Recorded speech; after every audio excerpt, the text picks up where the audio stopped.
Hello student, welcome back to our channel. इस video में हम बीकॉम का जो सब्जेक्ट है प्रिंसिपल ऑफ माइक्रो इकोनॉमिक्स का सेकंड चैप्टर का सेकंड पार्ट करेंगे। ठीक है, ये हमारा सेकंड पार्ट रहने वाला है।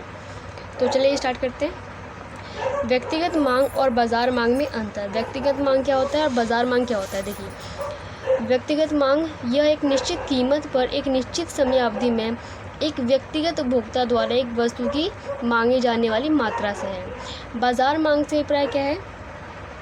यह एक निश्चित कीमत पर एक निश्चित समय अवधि में सभी उपभोक्ता द्वारा एक वस्तु की मांगी जाने वाली मात्रा से है। ठीक है, उसके बाद इसका दूसरा डिफरेंस जो है, यह मांग के नियम का अनुसरण कर भी सकता है और नहीं भी कर सकता। अर्थात यह संभव है कि एक व्यक्तिगत उपभोक्ता ऊंची कीमत पर भी अधिक मांग कर सकता है। ठीक है, और यह मांग के नियम का अनुसरण करती है। अर्थात बाजार मांग हमेशा कीमत में वृद्धि के साथ गिरती है और इसके विपरीत भी होता है। ठीक है, उसके बाद तीसरा डिफरेंस देखिए, व्यक्तिगत मांग बाजार मांग को प्रभावित करने वाले सभी कारकों से प्रभावित नहीं होती। ठीक है, और ये बाजार मांग व्यक्तिगत मांग को प्रभावित करने वाले सभी कारकों से प्रभावित होती है। ठीक है, तो ये था इसका डिफरेंस। उसके बाद अगला टॉपिक करते हैं।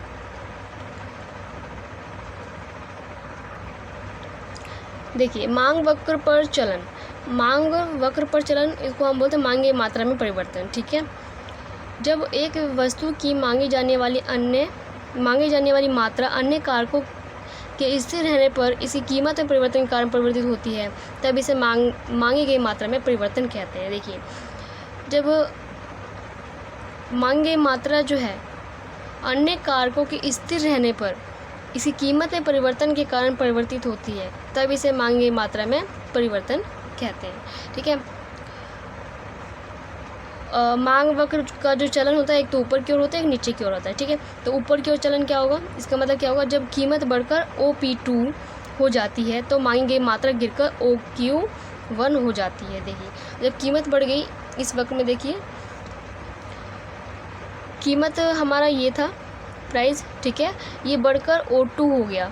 ठीक है, जब कीमत बढ़ गया तो जो हमारा मांग है वो कम हो गया, Q से Q1 हो गया। ठीक है ना, कीमत बढ़कर P से P2 हो गया और मांग जो है कम होकर Q से Q1 हो गया।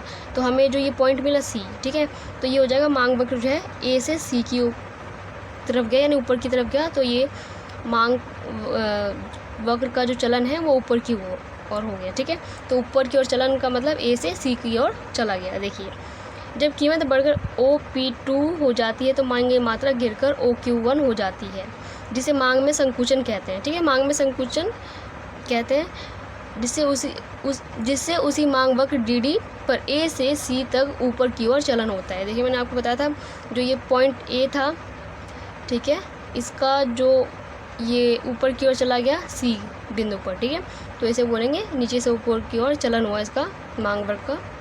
ठीक है, तो ये था इसका ग्राफ। उसके बाद इसके बारे में हमें लिखना है, मांग में विस्तार A से B नीचे की ओर चलन में दिखाया गया है।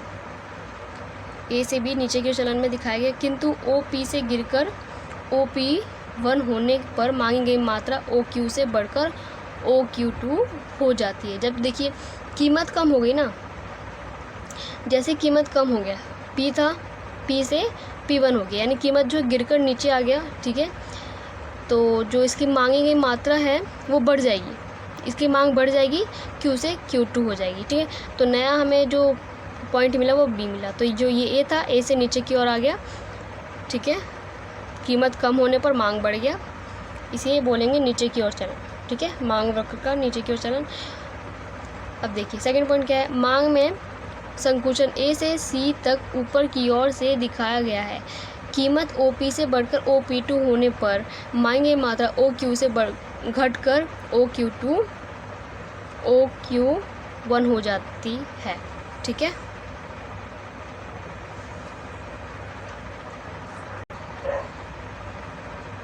देखिए नीचे की ओर चलन।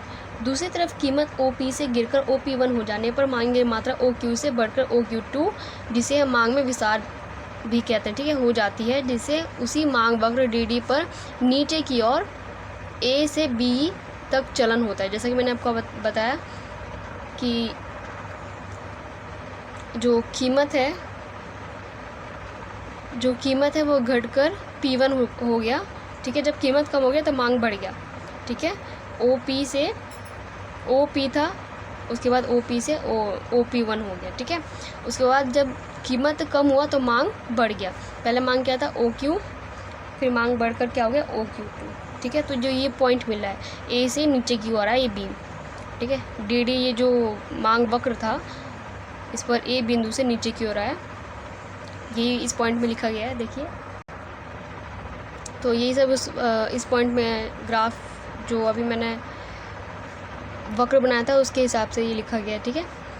उसके बाद है मांग में विस्तार। मांग में विस्तार से अभिप्राय वस्तु की कीमत में कमी के कारण मांगी जाने वाली मात्रा में वृद्धि से है, जबकि अन्य कारक स्थिर रहते हैं, ठीक है। इसका फर्स्ट पॉइंट जो है, इसे मांग वर्ग पर नीचे की ओर चलन होता है। मांग में विस्तार को मांगी गई मात्रा में वृद्धि भी कहते हैं, ठीक है।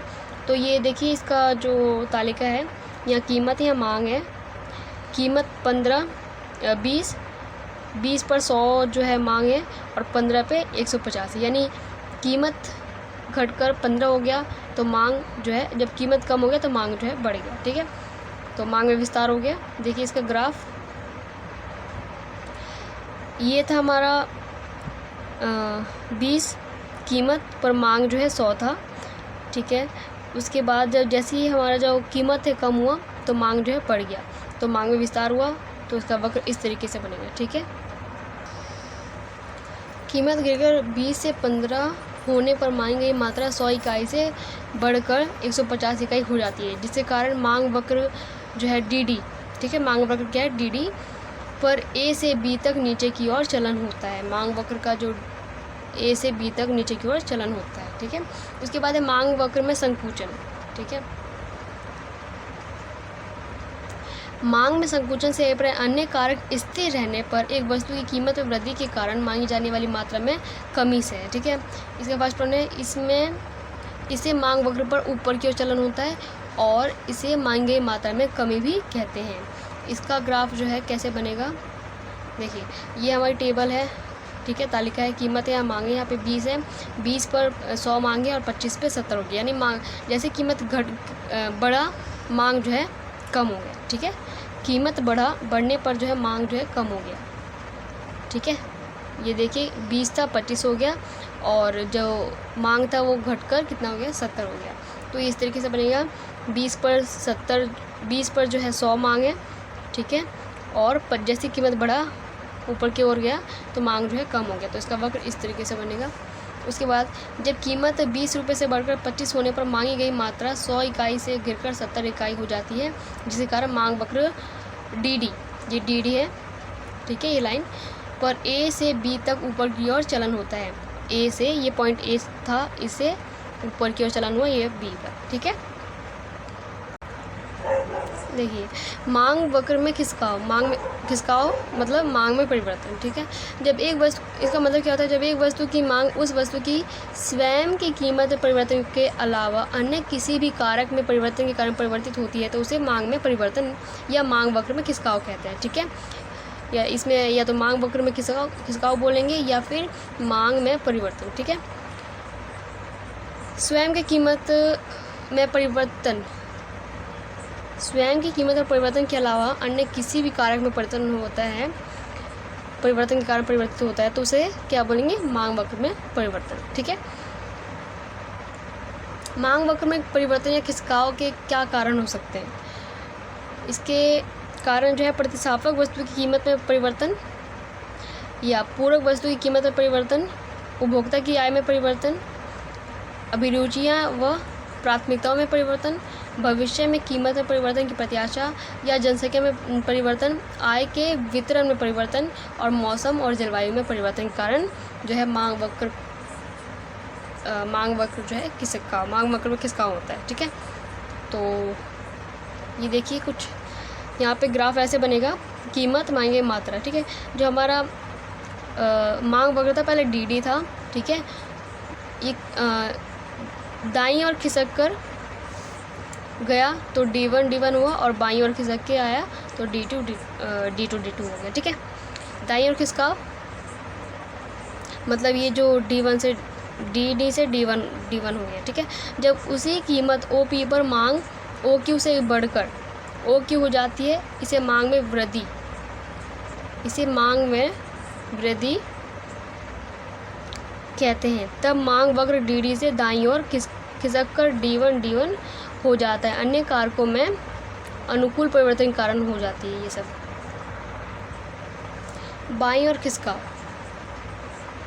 दूसरी ओर जब उसी कीमत पर ओ पी पर ओ क्यू से गिरकर ओ क्यू टू हो जाती है, इसे मांग में कमी कहते हैं। तब मांग वक्र डी से बाईं ओर खिसककर डी टू हो जाता है।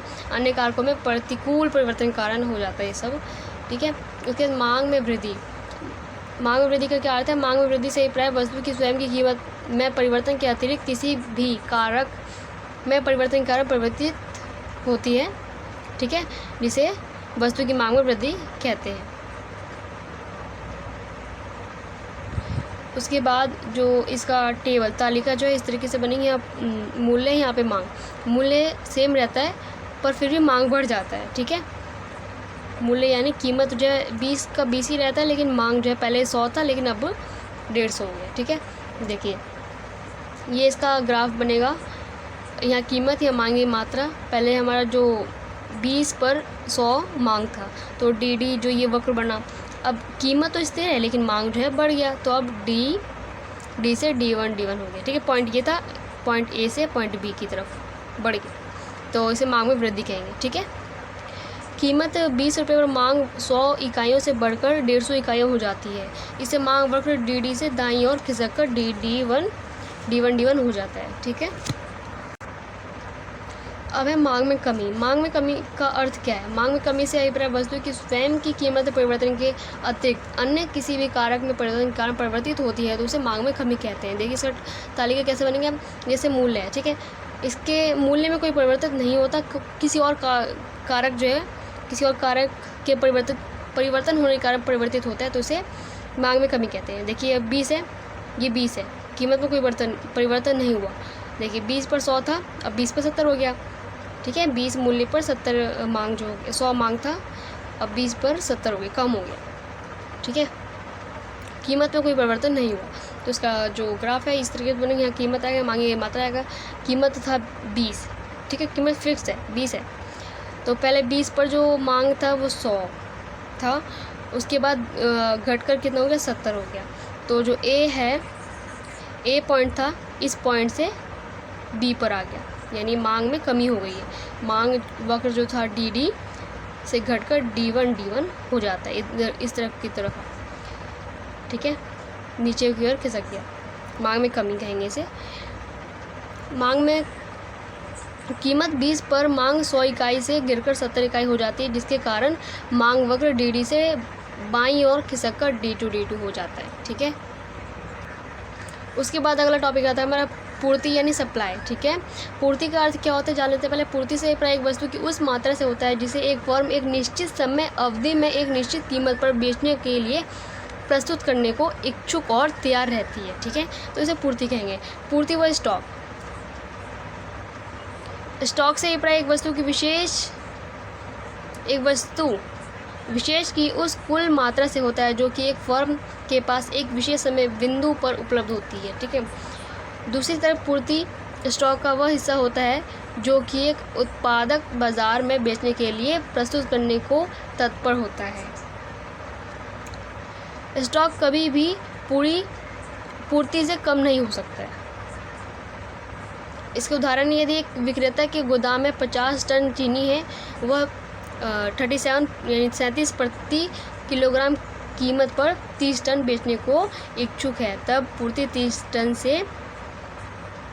है और स्टॉक जो है 50 टन हो जाता है। अब इसमें अंतर क्या है? पूर्ति क्या होता है, स्टॉक क्या होता है, इसमें कुछ अंतर है, देखते हैं। पूर्ति से उस मात्रा से होता है जिसे एक उत्पादक बेचने को प्रस्तुत करने के लिए तत्पर रहता है, ठीक है, तत्पर रहता है, जो कि कीमत में परिवर्तन के साथ बदलती रहती है, जबकि स्टॉक एक निश्चित मात्रा को दर्शाता है, निश्चित होता है, ठीक है। पूर्ति एक समय अवधि से संबंधित होती है, जबकि स्टॉक एक विशेष समय बिंदु से संबंधित होती है। पूर्ति किसी समय अवधि और स्टॉक जो समय बिंदु से संबंधित होती है, ठीक है। उसके बाद इसका अगला टॉपिक है पूर्ति के निर्धारक, ठीक है। पूर्ति के निर्धारक निम्नलिखित है। पहला है दी गई वस्तु की कीमत, ठीक है। दी गई वस्तु की कीमत। एक वस्तु की पूर्ति को प्रभावित करने वाले सबसे महत्वपूर्ण कारक इसकी कीमत है। सामान्य तौर पर एक वस्तु की कीमत और इसकी पूर्ति प्रत्यक्ष रूप से संबंधित है। इसका अर्थ है कि जब कीमत बढ़ती है तो दी गई वस्तु की पूर्ति की मात्रा भी बढ़ती है, और ऐसा ही इसके विपरीत भी होता है, ठीक है। इसलिए होता है ऐसा इसलिए होता है क्योंकि ऊंची कीमतों पर लाभ अर्जित करने के अवसर अधिक होते हैं। इसी कारण फर्म ऊंची कीमत पर अधिक मात्रा बाजार में बेचने को प्रस्तुत करने के लिए प्रेरित करती है। और पूर्ति और कीमत का जो फलन है वो यहाँ पे दिया गया है। पूर्ति यानी S बराबर F यानी फलनात्मक संबंध होता है कीमत के साथ, ठीक है। तो ये इस तरीके से इसका फलन है। पूर्ति और कीमत के बीच में प्रत्येक संबंध को पूर्ति का नियम भी कहा जाता है। दूसरा कारक है अन्य वस्तु की कीमत। चूँकि संसाधनों के वैकल्पिक प्रयोग होते हैं, अंततः एक वस्तु की पूर्ति की मात्रा केवल उसकी कीमत पर निर्भर नहीं करती बल्कि अन्य वस्तु की कीमतों पर भी निर्भर करती है। अन्य वस्तु की कीमतें में वृद्धि उन्हें दी गई वस्तु की तुलना में अधिक लाभप्रद बना देता है। परिणाम स्वरूप फर्म अपने सीमित संसाधनों को दी गई वस्तु के उत्पादन से हटाकर अन्य वस्तु के उत्पादन में लगा देती है, ठीक है। इसके उदाहरण क्या हो जाएगा? अन्य वस्तु जैसे गेहूं की कीमत में वृद्धि किसान को दी गई वस्तु जैसे चावल के स्थान पर गेहूं के उत्पादन में भूमि का प्रयोग करने को प्रेरित करेगी, ठीक है। उसके बाद तीसरा कारक है उत्पादन के संसाधनों जैसे आगतों की कीमतें, ठीक है। जब उत्पादन के संसाधनों को भुगतान की जाने वाली राशि या आगतों की कीमत बढ़ जाती है तब उत्पादन की लागत भी बढ़ जाती है। इससे लाभप्रदता गिरती है। परिणाम स्वरूप विक्रेता होते हैं वस्तु की आपूर्ति को घटा देता है, ठीक है। दूसरी ओर उत्पादन के संसाधन या आगतों की कीमतों में कमी पूर्ति को बढ़ा देती है क्योंकि उत्पादन की लागत में कमी होती है और लाभ अंतर को बढ़ा देता है। इसके उदाहरण आइसक्रीम बनाने के लिए फर्म को विभिन्न आगतों जैसे क्रीम, चीनी, मशीन, श्रम आदि की आवश्यकता होती है। जब इन आगतों में से किसी एक या अधिक आगतों की कीमत बढ़ती है तब आइसक्रीम को उत्पादित करना कम लाभप्रद हो जाता है और हमें कम आइसक्रीम की पूर्ति फर्म जो है कम आइसक्रीम की पूर्ति करती है। उसके बाद जो है चौथा पॉइंट है इसका तकनीक की स्थिति। तकनीक में परिवर्तन एक वस्तु की पूर्ति को प्रभावित करते हैं। बढ़िया और उन्नत किस्म की तकनीक उत्पादन की लागत को कम कर देती है जो कि लाभ में मार्जिन को बढ़ा देती है, ठीक है। यह विक्रेता को अधिक पूर्ति करने को प्रेरित करती है, परंतु तकनीक में गिरावट या तकनीक की अवनति हो जाने से क्या होता है उत्पादन की लागत बढ़ जाएगी और बढ़ जाता है जिससे पूर्ति में कमी होगा, ठीक है। उसके बाद पांचवा पॉइंट है सरकार की नीति यानी कर नीति, ठीक है। करों में वृद्धि से उत्पादन की लागत बढ़ जाती है और लाभ मार्जिन में कमी होने से पूर्ति कम हो जाती है। दूसरी ओर कर रियायतें और आर्थिक सहायता से पूर्ति बढ़ जाती है क्योंकि इससे फर्मों के लिए वस्तु की पूर्ति करना लाभदायक हो जाता है। छठा कारक है फर्म का उद्देश्य है। सामान्यतः एक वस्तु की पूर्ति केवल ऊंची कीमतों पर बढ़ती है क्योंकि इससे लाभ अधिकतम करने का उद्देश्य पूरा होता है, परंतु कुछ फर्म उन कीमतों पर भी अधिक पूर्ति करने को जो है इच्छुक रहती है जिनसे उनका जो लाभ है अधिकतम नहीं होता है। और ऐसी फर्मों का उद्देश्य क्या होता है? विस्तृत बाजार में अपना कब्जा करना, ठीक है। कब्जा करना और प्रतिष्ठा को बढ़ावा देना होता है, ठीक है। उसके बाद है पूर्ति तालिका, ठीक है। इसको हम ना नेक्स्ट वीडियो में करेंगे, ठीक है। जो हमारा पार्ट 3 होगा उसमें कंप्लीट करेंगे और उसमें ये चैप्टर पूरा कंप्लीट हो जाएगा। उसके बाद हम नेक्स्ट चैप्टर को स्टार्ट करेंगे, ठीक है। तो इस वीडियो में इतना ही, मिलते हैं नेक्स्ट वीडियो में। Bye bye.